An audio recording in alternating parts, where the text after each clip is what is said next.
Hello friends, आप सबका स्वागत है मेरी इस नई वीडियो में, जहां पे आज हम हमारा अगला एग्जांपल देखने वाले हैं। और ये जो एग्जांपल है ये थोड़ा सा दिमाग हिला देने वाला है, क्योंकि ये बड़े सिंपल और शॉर्ट सा है। ये प्रॉब्लम नहीं है सिंपल और शॉर्ट सा, बट इसमें छोटे छोटे डाउट्स कहीं ना कहीं जनरेट हो जाते हैं, जिस वजह से ये थोड़ा सा कॉम्प्लिकेटिंग हो जाता है। बट इसी थोड़े से दिमाग खराब करने वाले क्वेश्चन को हम इस तरीके से समझने वाले हैं। तो शुरू करते हैं।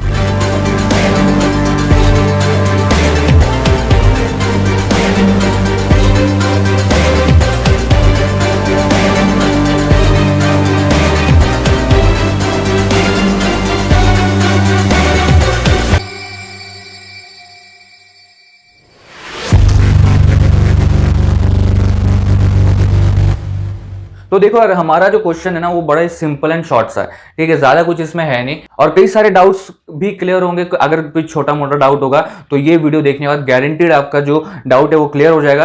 तो सीधा सीधा हमारे क्वेश्चन की तरफ बढ़ते हैं। और हमारे क्वेश्चन में सबसे पहली चीज जो है वो है कि इस क्वेश्चन में एक स्वीट सेलर है, ठीक है। अब ये जो स्वीट सेलर है इनके पास 420 काजू बर्फीज एंड 130 बादाम बर्फीज है। बेसिकली ये जो बर्फियां है उनको एक स्टैक में रखनी है। स्टैक मतलब क्या, स्लॉट बोल सकते हो आप। तो जब आप मिठाई की दुकान में जाते हो तो कई सारी मिठाइयां देखने को मिलती है, इतनी सारी मिठाइयां, और उनकी भी वैरायटीज इन द कलर्स। तो जब इतनी सारी मिठाइयां है तो उसमें एक चीज कॉमन है कि उनको एक स्लॉट में रखा जाता है, एक बिल्डिंग की तरह, ठीक है। किसी को ट्रायंगल वगैरह ऐसे में रखते हैं, बट जब हम बात कर रहे हैं बर्फी की तो उनको रखा जाता है एक स्लॉट में। एक स्लॉट में एक बिल्डिंग रहती है, दूसरे स्लॉट में दूसरी बिल्डिंग। अभी स्टैक क्या है पहले इसको समझ लेते हैं। तो देखो सिंपल सी बात है, जैसे कि एक स्वीट सेलर है, उनको क्या दिखे रखा है, ऐसा एक ट्रे देके रखा है, सिंपल सी बात, ठीक है। अब देखो यहाँ पे स्टैक का मतलब क्या है। अब समझो इसमें से कुछ काजू बर्फी है और कुछ बादाम बर्फी है, ठीक है। पर यहाँ पे जो ये एक ब्लॉक दिख रहा है आपको, ये है हमारा स्टैक। इस तरीके से यहाँ पे 4 स्टैक रखे गए। स्टैक का मतलब कुछ नहीं, जैसे कि मैं बोला स्लॉट, ओके। 4 स्लॉट रखे गए जिसके ऊपर अभी हमारी बर्फी, ओके, ये रखी गई एक बर्फी सपोज। अब इसके ऊपर बिल्डिंग रखी जाएगी पूरी पूरी। मतलब कैसे, इस तरीके से देखो, ओके। इस तरीके से एक स्लॉट में पूरी बर्फियां रखी गई, फिर दूसरे स्लॉट में, तीसरे स्लॉट में। तो इस तरीके से पूरी बर्फियों को उनको ट्रे में सजाना है। आप देखो हमको समझ में आ गई ये चीज, पर यहां पे 2 कंडीशन रखी गई है। तो सबसे पहला कंडीशन हमारा ये है कि हर स्लॉट में सेम नंबर ऑफ बर्फीज होनी चाहिए। और दूसरा कंडीशन ये है कि ये जो स्लॉट्स है ये कम से कम जगह में, ट्रे के कम से कम जगह में बैठनी चाहिए, ओके। अब इसी को हम सॉल्व करते हुए आगे बढ़ने वाले। तो इस क्वेश्चन का बेसिक कंसेप्ट तो हमको पूरा का पूरा समझ में आ गया, ठीक है। क्यों समझ में आया, क्योंकि हमने आराम आराम से चीजें समझी क्वेश्चन में। तो जैसे कि मैं हमेशा बोलता हूं कि क्वेश्चन जो है ये अगर आप आराम आराम से पढ़ेंगे तो फिर आपका जो आंसर है, सॉल्यूशन है, ये फटाफट मिलेगा आपको। बट अगर आप क्वेश्चन फटाफट पढ़ते हो तो फिर आपका सॉल्यूशन धीरे धीरे आएगा, ठीक है। क्योंकि आपने अगर क्वेश्चन की चीजें ही नहीं समझी तो फिर सॉल्यूशन में इंप्लीमेंट क्या करेंगे। इसको सॉल्व करने के 2 मेथड है, जैसे कि बुक में बताया गया है, तो उस हिसाब से जाए तो 2 मेथड है। सबसे पहला मेथड जो कि बहुत ही बेसिक है, 6th-7th में हम ये मेथड यूज करते थे, that is trial and error method.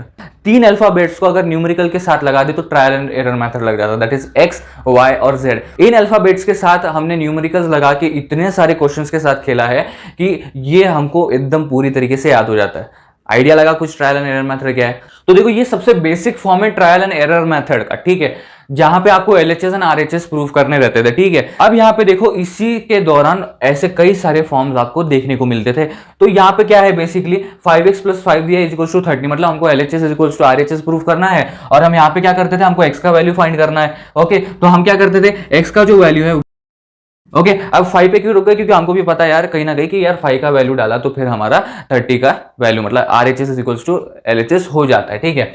अब देखो यहां पे हम ये पहले चारों वैल्यूज इंप्लीमेंट करके देखते थे, फिर x इक्वल टू 5 पे आते थे and then we use to implement it, और फिर वो जाता था हमारा इस तरीके से। और फिर हम लिखते थे x equal to 5, therefore LHS equal to RHS। Simple सी बात है, ये रहता था हमारा ट्रायल एंड एरर मेथड। पर ट्रायल एंड एरर मेथड से अनसिस्टमैटिकली क्वेश्चन सॉल्व होगा। तो अब अगर सिस्टमैटिकली करना है तो हम क्या करेंगे। तो देखिए हमें यहाँ पे 2 नंबर दिए हैं, एक तो है 420 एंड दूसरा है 130। अब इन दोनों का हम HCF निकालेंगे। HCF फाइंड करने से क्या होगा, इससे हमें यह पता चलेगा कि हर स्टैक में कितनी मैक्सिमम नंबर ऑफ बर्फियाज बैठ सकती हैं, एंड जो नंबर ऑफ स्टैक्स हैं ये भी लीस्ट एरिया में आ जाएंगे, मतलब हमारी दोनों कंडीशंस फुलफिल हो रही है, ठीक है। तो अब यहां पे कैसे करेंगे, तो देखो यहाँ पे हमको पता है a is equals to b q plus r लेना और a का वैल्यू हमेशा ग्रेटर रहता है, तो हमारा a का वैल्यू क्या होगा 420 एंड b का वैल्यू होगा 130। ओके, अब इसको सीधा सीधा इंप्लीमेंट करते हैं। ओके, अब देखो यहाँ पे a का वैल्यू ले लिया 420 एंड यहाँ पे आ गया हमारा 130, तो हमको नियरेस्ट वैल्यू चाहिए। तो देखो यहाँ पे हम इसको 3 से मल्टीप्लाई करेंगे, अब कितना हो गया 390 हो गया, तो रिमाइंडर हमारा बचा 30। ओके, अब यहाँ पे हमारा b का वैल्यू 130 आया और यहाँ पे ये r का वैल्यू कितना आया हमारा 30 आया। तो देखो अभी हम आगे बढ़ेंगे, that is 130 is equals to 30 into 4 plus 10। अभी कैसे, देखो 130 दिया था, 30 हमारा ये था b का वैल्यू, ऑब्वियसली वो 120 बनता है एंड देन 10 का वैल्यू रह जाता है। अब यहाँ पे हमारा फिर आगे जाएगा 30 is equals to 10 into 3 plus 0। हमारा जो r का वैल्यू है वो 0 आ गया है। तो इस करंट सिचुएशन में या करंट स्टेज में b का वैल्यू हमारा 10 है। ठीक है, अब देखो यहाँ पे जो इंपॉर्टेंट चीज है दैट इज यहाँ पे हमने r is equals to not 0, therefore b का वैल्यू 30 एंड न्यू रिमाइंडर 10, ये सब कुछ नहीं लिखा है। कई बार यूज होता है पर ऐसे कुछ क्वेश्चन में यूज नहीं होता, जैसे कि मैंने आपको दिखाया था कि पूरा फॉर्म इस तरीके से होता है। ठीक है, और जब ये पूरी बीच की लाइन हटा दी तो फिर वो कुछ इस तरीके से दिखता है। ठीक है, आप सीधा सीधा कैलकुलेशन दिखा सकते हो and then you will proceed for the answer. तो हमारा यहाँ पे HCF क्या होगा, अब इन दोनों का HCF आया 10। इसका मतलब क्या है, इसका मतलब कुछ इस तरीके से स्टेटमेंट में निकलेगा, इसका मतलब कुछ इस तरीके से निकलेगा। तो क्या बोला basically, sweet seller can make stacks of 10 for both kind of barfis. इसका मतलब ये है कि जो आपके पास 420 काजू बर्फीज है और 130 बादाम बर्फीज है, इन दोनों को स्लॉट में रखना हो तो हर स्लॉट में 10 बर्फियां रखी जा सकती है, जिस वजह से हमारी दोनों कंडीशन सेटिस्फाई हो जाती है। तो देखो कितने स्टैक बनेंगे फिर हर बर्फी के, देखो 420 काजू बर्फी दी है। ओके, तो ये बन जाएंगे हमारे 42 स्टैक्स एंड 130 बर्फियां दी हैं बादाम की, ये कितने स्टैक बन जाएंगे फिर 13 स्टैक्स बन जाएंगे। तो फाइनली एक सिंपल से डायग्राम के थ्रू दिखा देता हूं आपको कि ये बेसिकली पूरा मामला होने कैसे वाला है। तो देखो यहां पे हमने सपोज काजू बर्फी के स्लॉट रखे। ओके, ये सारे के सारे स्लॉट काजू बर्फी के रखे और उसके बाद हमने बादाम बर्फी के भी स्लॉट ऐसे रखे। अब इसमें जो हमारा आंसर निकला है वो क्या है, दैट इज 10। ठीक है, और इसी तरीके से ये जो बर्फियां हैं ये कितनी होंगी, ये 42 स्टैक्स में होंगी। ओके, और ये जो है ये 13 स्टैक्स में होंगी। ये दोनों कंडीशन हमारी इस तरीके से सेटिस्फाई हो जाती है और हमारा आंसर आता है 10।